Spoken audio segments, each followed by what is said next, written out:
Hello, it's Todd Shank here with Gameweek 34 FPL tips.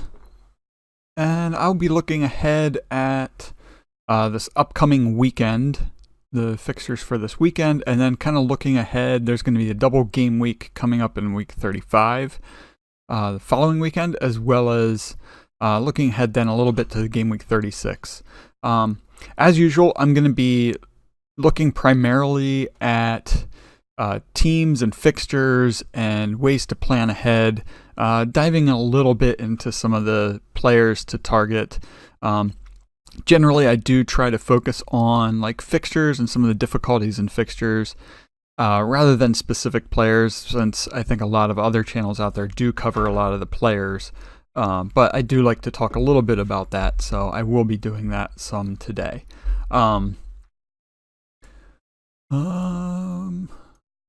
Okay, so let's see here. Last week's team did really poorly again. I didn't pay attention and got really busy with work and kind of had a bit of a slip up in my transfer and accidentally brought in Son instead of bringing in well, I was looking at between Madison and Willian, and then ended up clicking on Son and was in a rush and did not pay attention at all and ended up going through with it. I thought about going back and redoing it, taking the -4, but decided, you know what, I'm going to stick to my guns. I'm not taking a hit this season, even though that significantly affected my team for the week. All right, so moving on from that really quickly.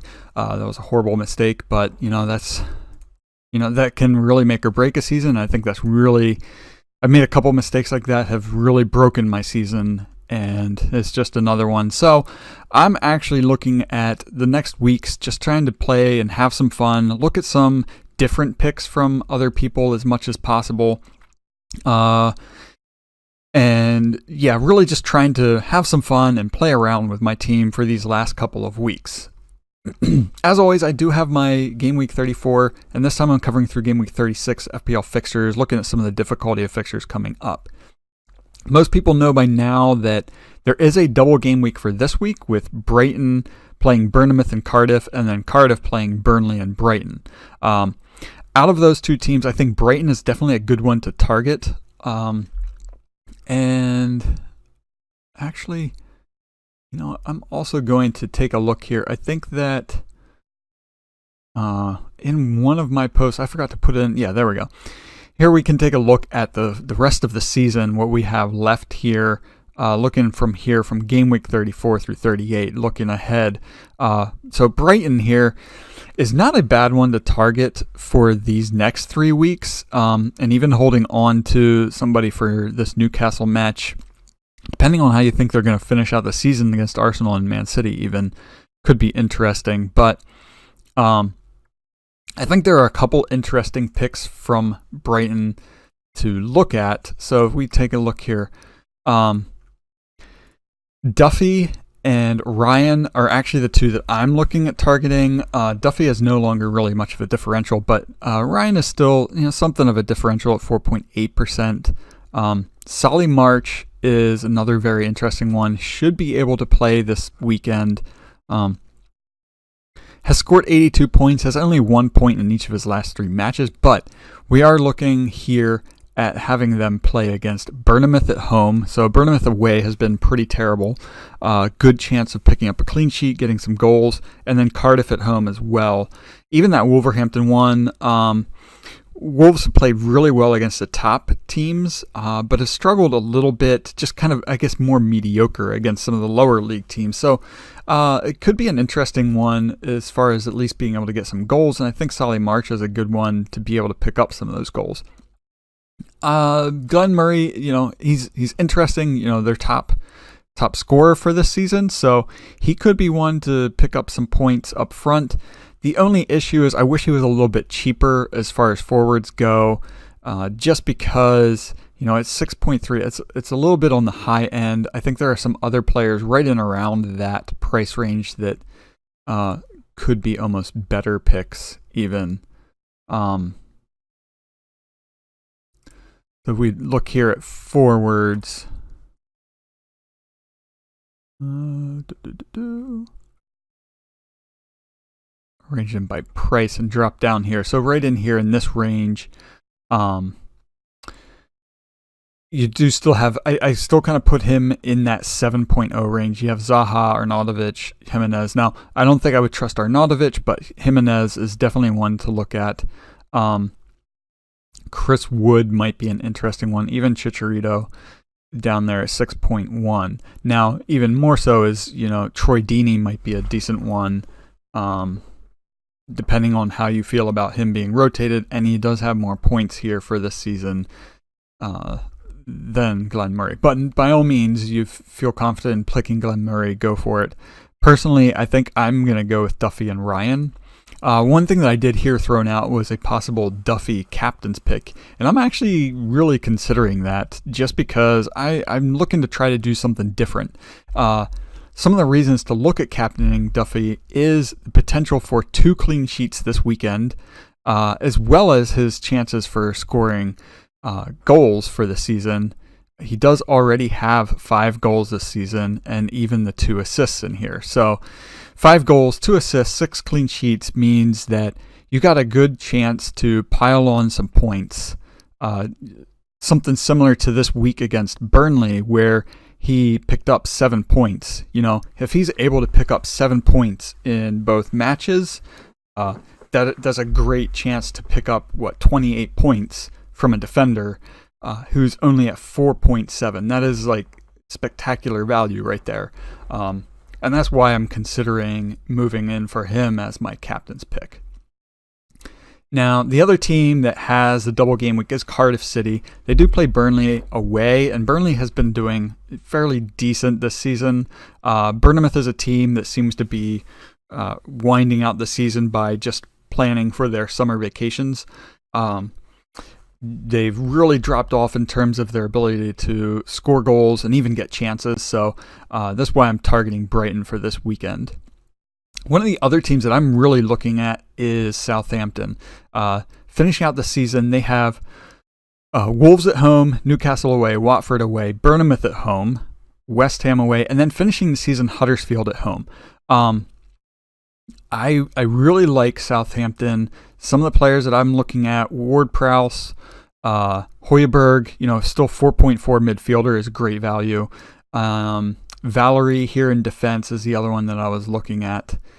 Even, possibly considering moving for, who's their Gunn. Gunn is their current goalkeeper as a backup to Matt Ryan. Now, the issue there is just depending on how many other players that I take for Southampton.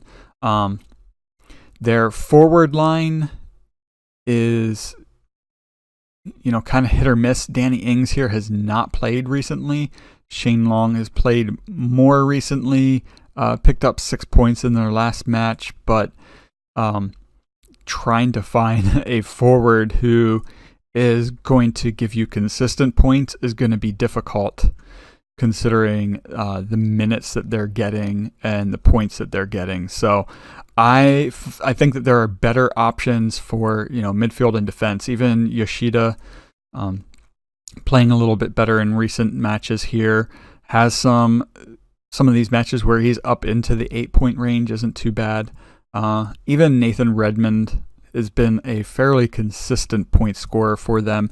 The thing with James Ward-Prowse is that he does have free kick duty. He has a better chance of scoring the goals for them. So I think Ward-Prowse, Højbjerg, and Valerie are kind of the 3 big ones there for me. Gunn is also a pretty good shout moving forward. Let's see, the other big... Let me find the right one here. Some of the others to look at, Watford has a double game week here. So the other thing with Southampton is a double game week. So double game weeks in 35 are Southampton, Arsenal, Watford, Wolverhampton, Brighton, Man City, Tottenham, and Manchester United. United have a pretty difficult run-in to finish out the season. So they're one that I'm not really thinking about looking at until possibly doing something here for game week 37 and 38, since they do play Huddersfield and Cardiff. I have a pretty good it's a pretty good chance that Cardiff is going down, and that could be a great time, especially if United are still fighting for chances. Pull in somebody like Lukaku. Still Pogba, Rashford, Martial have great chances of scoring goals, but Lukaku will have something to prove, and I think that he could be a player to target for the end of the season. Even feeling, you feel like he might be somebody that could come through against City and Chelsea. Pretty good options there, even against West Ham at home this weekend. That should be a match that they should win. It should be able to do well there. I guess we'll see what actually happens there. City targets. I'm really on the fence as far as my big name players now that it looks like Kane is going to be out for the season. That's a really tough one to try to figure out what to do as far as forward lines go, at least for myself, since I was really thinking about bringing in Harry Kane to finish out the season. There is still, so let's see what the most recent news is on Harry Kane. He's currently ruled out for the weekend. Sustained significant lateral ligament injury to his left ankle, so it seems likely that he will not be returning this season. Looking at other options, Aubameyang is an okay one. He's still up here in points. The issue is he misses so many chances that, at 10.9, I feel like Lacazette is probably actually a better option as far as a Arsenal forward goes. We look here by form. I think Jamie Vardy is a pretty good shout. He's done well to finish out the season in the past. They do have Newcastle at home this weekend, West Ham away. So he's a really good one that I'm thinking about doing. Jimenez is still good, and even keeping Aguero up front is something that I was considering doing for myself. So trying to kind of squeeze those three in there. If I needed somebody a little cheaper, Troy Deeney was one that I was thinking about doing. Even Wilfred Zaha. Sorry. Yeah, so even Wilfred Zaha might be a decent one. Crystal Palace, they do have some tough matches here against, City this weekend and Arsenal, but then finishing the season against Cardiff and Bournemouth could be some good chances in there for him looking ahead. But yeah, that's kind of what I'm thinking about. The other issue is trying to figure out what to do with midfield. Hazard has played well lately. Really picking up a lot of double-digit points here in the last several game weeks, and they also have fairly decent run-in to finish out the season. So Liverpool away is going to be tough, but then they do have Burnley, and they finish out against Watford and Leicester. Will have something to play for in all of their matches, so he's one that he's done well in the past, and I don't know, he's been hit or miss all season for me, which is why I haven't really trusted him much. I had him at periods of time, but that was mainly here where he did poorly. So he kind of goes through these periods where he'll do really well and then do very poorly and then have some breakouts. So this could be where he really turns it on and does well to finish out the season, but I'm not really sure. Tielemans is a decent one to look at. Decore should be able to be, I think he's one of the Watford players that will be playing more frequently to finish the season. Even Will Hughes, 4.9 midfielder, is a pretty interesting differential to look at. Did well last week, but has also had some weeks where he hasn't played at all. So if you're trusting that he's actually going to be getting game time, he'd probably be a good one to pull in there. Good for a bench boost week if you're able to for game week 35. I guess I should say that my current plan is that I'm going to wildcard this weekend, set myself up for 35. Looking ahead, I will still have my triple captain then, so I'm thinking about doing bench boost in 35, and then triple captain will be kind of one of those. It remains to be seen what I'm going to do with that. Might try to do something interesting with that. I even heard some options of people possibly doing a triple captain on Duffy for this week. That'll be very interesting to do, but I'm still going to use my wild card, so that leaves out triple captain for this week. James Maddison is a good one for midfielders. I think that Leicester, they tend to do well to finish out the season, so they could be an interesting one to stack some players, at least for this weekend, where they do have Newcastle away and then Newcastle at home, West Ham away. At least for those 2 weeks, there could be some interesting players to throw in there. If you're rather stack some of your bench for the Game Week 35 double, I still think the Southampton, even Wolves, since they do have Brighton here. Watford is a tough one because they've done some rotation, so it's difficult to say who to bring in there. But I think even like Ericsson, it looks like Della Ali is 50-50 for this weekend as to whether he will play. But there's also, Kieran Trippier is in there for defenders as far as somebody to look at too. So I think that's kind of where I'm at. Arsenal, they have a good run. I don't know why. I just have such a hard time targeting Arsenal players. But there are some good options in there. Even Aaron Ramsey has done well recently. Last week against Everton, they lost, so there is that. They do have the chance to kind of fall flat and flop against teams. But at the same time, when they're doing well, guys like Aaron Ramsey can pull in some points. The issue that I have with him, he has a great differential, 1.2% ownership, but 7.1 is really too high for somebody who, his breakout points for the season was against Newcastle with only 11 points. That's his high for the season. Lacazette at 9.4 for the forward. He's in that upper middle tier there, but has done well lately.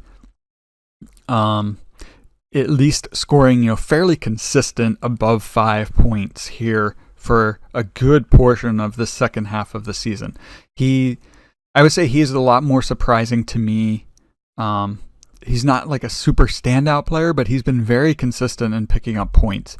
And I would say he's been more consistent than Aubameyang, who, will come through with these big, 12, 13, 16-point games, but then have a -1 or this 1-pointer here where he only came in the second half of that match and didn't really do a whole lot. So there are games where he really disappears, while Lacazette also seems to be more trusted recently. I think Aubameyang has been playing more frequently in the Europa League matches, but so Arsenal is an interesting one to target. To finish the season, they do have some really great fixtures. There is no reason why they should not win every one of the rest of their matches, other than the fact that they did just lose to Everton, and they do have this Wolves match and this Leicester match where I think both of those teams will give them a hard game. Even the Burnley match to finish the season, Burnley are going to want to win at home the last day of the season. So they could make it really tough on them. I think that's, and maybe I'm just talking myself into it, but that is kind of how I feel about Arsenal. However, they are here up at the top of the difficulty ranking. Same thing with Watford up here. Like I said before, the issue with Watford is the rotation risks, but I think that Doucouré is the one that will probably play fairly frequently to finish the season. Now, I didn't really touch on Man City or Liverpool, so let me get to them since they are the two that are really pushing for the title. My issue with Salah is he has 13.2 million, and that is just such a huge chunk where I don't feel like you get the same value out of him as you can from kind of stacking other players in the 8, 9, 10 million range. Someone, I think even Mane is a better chance to give you points than Salah is. He finally scored over the weekend, but I've had him on. He's one of those team players that he did really well for me, stacking up points to start the season. And then I ended up moving away from him right around this time where he really scored points. And when I brought him back in, he has done really not much of anything. Even the 6 points, that was only 12 points for me as my captain. That's not really cutting it. Mane hasn't done really much since the Fulham match, but if you look at their fixtures, they do have good fixtures here: Cardiff, Huddersfield, Newcastle, Wolverhampton. It's a great way for them to finish the season. Mane is probably a good one to look at, even for Mino. Robertson and Trent Alexander-Arnold, I think that between the two of them, it's going to come down more to how much you want to spend as far as doing either 5.5 or the 6.8 there. Those are just some of my thoughts. Van Dijk is also an interesting one, kind of in between the two at 6.6. He's a goal threat. Will get you the clean sheet bonus if they get the clean sheets, so he is a good one too. Now with Man City, there is also the risk of the rotation, but I think that Sterling is he's one of those, if you put him in your team, I think you just need to leave him there, hope for the best, hope that he plays in matches and gets you points. Trying to pull him in and out isn't really going to work. If you're worried about that rotation risk, I think it's better not to go with him. So I think it's better to either you go with him and you stick with him through the end of the season, or you don't go with him. He's either going to play or not play, and that's just kind of the way it is with him. I think that's the way it is with most of these City players. I think Aguero will get game time to finish out the season. He's a proven goal scorer. He has proven that he can do it every week. So I am planning to bring him in and just stick him in there and leave him. The other one that I'm actually considering is kind of a toss-up between David Silva and Kevin De Bruyne. The difference being the cost in there. But De Bruyne, got himself a goal. He is always an assist threat. He does get forward enough to make it worthwhile. David Silva sits a little bit deeper and is more of your assist player. And again, it's going to be that whole rotation risk thing. Who is going to play and who isn't going to play? I feel like De Bruyne is one that might get more game time to finish the season, which is why I'm thinking about going with him. As far as defenders go, I think Laporte is probably the best option for defense. At 6.0, it's low enough to make it worthwhile, but I'm not planning to take a chance on Mendy just because at 6.1 to worry about whether he's going to play or not play. I would rather have, a 4-point-something defender who I know is going to play and, will get me those 2 points. Whereas Mendy is a matter of, yes, he can get you assists, he can get you goals, but how long has it been since he has played? You have to go all the way back here to Gameweek 12 since he has played in the Premier League. I know he did play recently, and there's a chance that he could come back, but I don't trust it. I think Laporte is a better option. Even Kyle Walker would be a better option as well. Okay, I think that's kind of where I'm going to leave it. Again, you can find my the fixtures list here at PremierFPL.com. Really appreciate anybody that leaves a like, subscribe to the channel. Always appreciate that. I don't use Twitter a whole lot, but there is always the option of Twitter or Facebook. But I do try to do most of my communication on YouTube. If you leave comments down below. All right, I think that's where I'll just leave it right there. And as always, wish you good luck and have fun.